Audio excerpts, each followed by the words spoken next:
Welcome Libra, it's your Chiron into Taurus, 50-year return, 3-month forecast for the ascendant, the sun or the moon.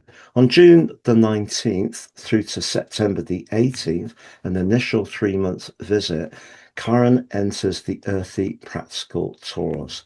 It last started this journey in 1977 and last was in Taurus in 1984. So it's a really big deal. We can talk about Chiron in Taurus from a general viewpoint, but what about from a purely Libra perspective? On the screen is the event chart of the exact moment Chiron arrives. I'm going to unpack this for you, and by the end of the video, you'll have a clearer picture of what's upcoming in terms of your energy, work, relationships, or finances. I'm astrologer Patrick Arundell. A very warm welcome. If you've yet to subscribe to my channel, please do so now to help it to continue to thrive. But please also click or tap the bell notification symbol. So in mythology, Chiron trained the gods in combat, in herbalism, in healing, but also astrology. That wound in the foot that never healed. So the symbolism is Chiron in our natal chart, and for you, it may not be in Taurus. It's the part of our situation that we can never solve. Do you agree with that? Some people think Chiron is to do with physical health. I think it's a lot to do with a spiritual dynamic. Very often, Chiron in our natal chart will be our superpower. So, wherever it is, in whichever sign and house, providing it's not greatly afflicted, that's where we're likely to really help people and be their life coach, which is what Chiron was. But the thing is, however much we do that well, the chances are we will never really feel appreciated or celebrated or acknowledged for all that we give. But I believe that once we come to terms with that and accept that that is just the way it is, the dynamic of the wound actually starts to diminish. So, how is it going to be for you? Chiron, for the last 7 years, has been making its way through the sign of Aries, which is very much to do with identity, but it's been asking you to work on your identity in relationships, because that's what the seventh house is about. Chiron now, you can see, is in your eighth house. So the eighth house has a number of different possible outcomes. It can be being open to deep psychological understanding. It can be being open to intimacy.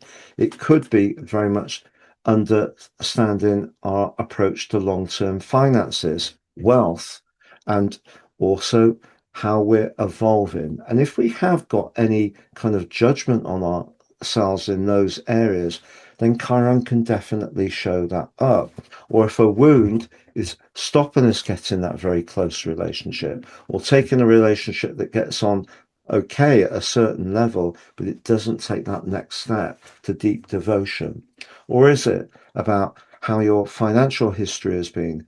Has it seemed to you that nothing's quite gone to plan for you? Well, Chiron gives you an awesome opportunity to work on all of this, not just over these next 3 months, but full time for 7 years from the 14th of April next year when it returns.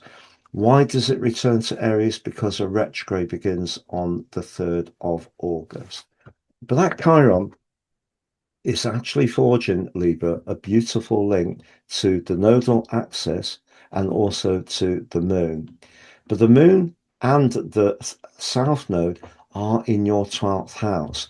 So the moon in Virgo can be very much about being virtuous, keeping our homes, the moon, the home, tidy, making sure that psychologically, the 12th house, we give ourselves space and rest and downtime. The south node there, full time since January 2025, might be some approaches that you've had to do with perfectionism, where perhaps you've been overly critical of yourself or not pushed out into season opportunities because maybe you don't quite feel that you're worthy of it.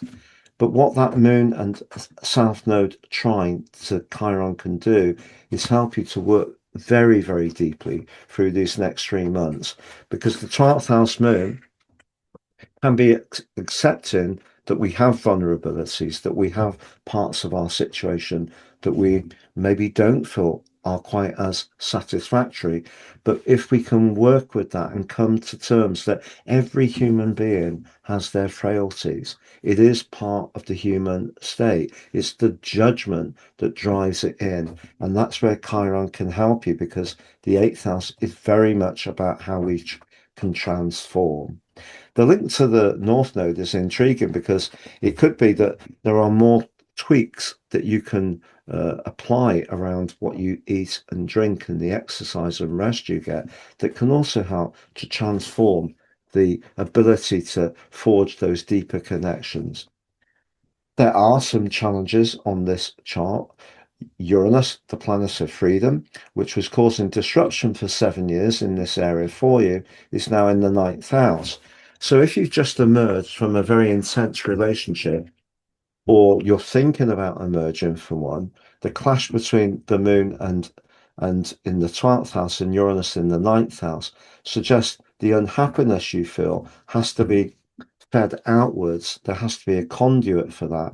And Uranus, being the agent of change in the ninth house of freedom, could push you to escape from a relationship that feels very controlling.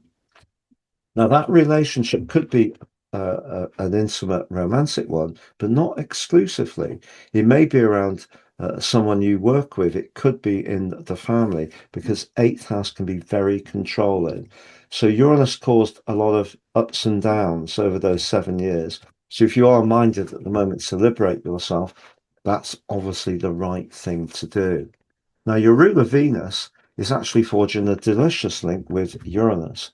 So on this particular event, if you can overcome any timidity that you may have around connection, the chance to have a dazzling one with someone new and really exciting is very much written large.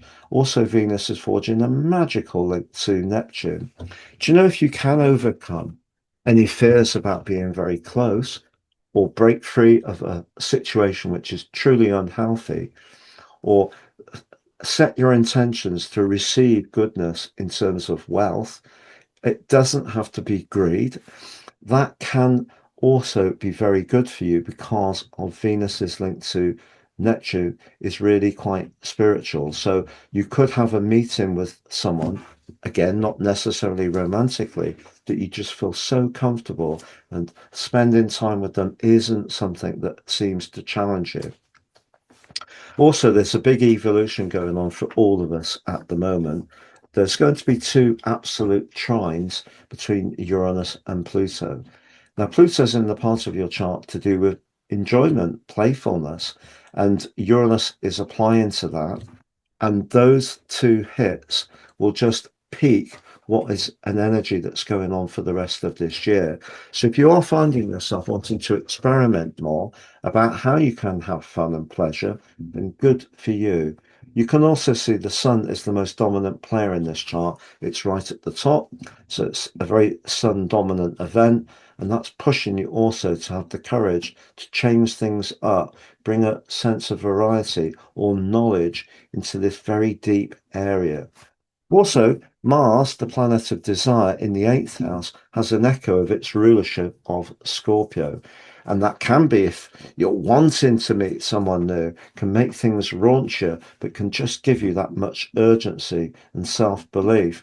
But Mars is forging a stunning link to Mercury and Jupiter. So if you're wanting to really strut your stuff in the world of business, this gives you a great opportunity to raise your profile and be very dynamic. And finally, Venus is in an opposition with Pluto. So that is one of astrology's really fascinating vibes, because usually with Pluto, we can get some obsession, but we can also get some control.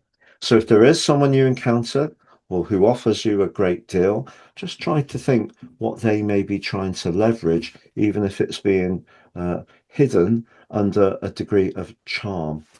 So that's something just to be mindful of. I'm going to summarize those 4 areas of energy, work, relationships, and finances next, Libra. But just to say, you can download my free factoid on Chiron, all about the mythology and what it is for each zodiac sign when Chiron's in residence, but also each house as well. Totally free. Please see below for more. I've reduced the price of my personal horoscope reports. If you followed me for a long time, for years it's been buy 2, get 30% off. It's now buy 1, get 3. Why? Because I know people are feeling the increases in the cost of living.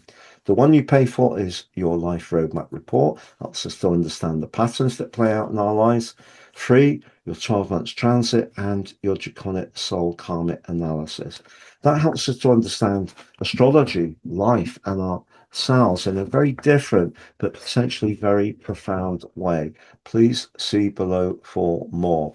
If you've yet to watch your June Moon Magic video, which looks at the month from a lunar perspective on the screen, yet to watch your June monthly video on the screen from a general perspective.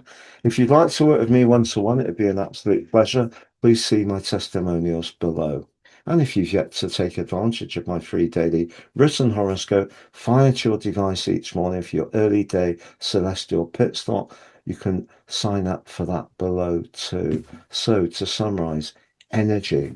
I think your emotional energy could be quite tender as you go into this event, because having the moon in the 12th house can evoke a degree of anxiety or vulnerability, and maybe even some self-criticism, which isn't healthy.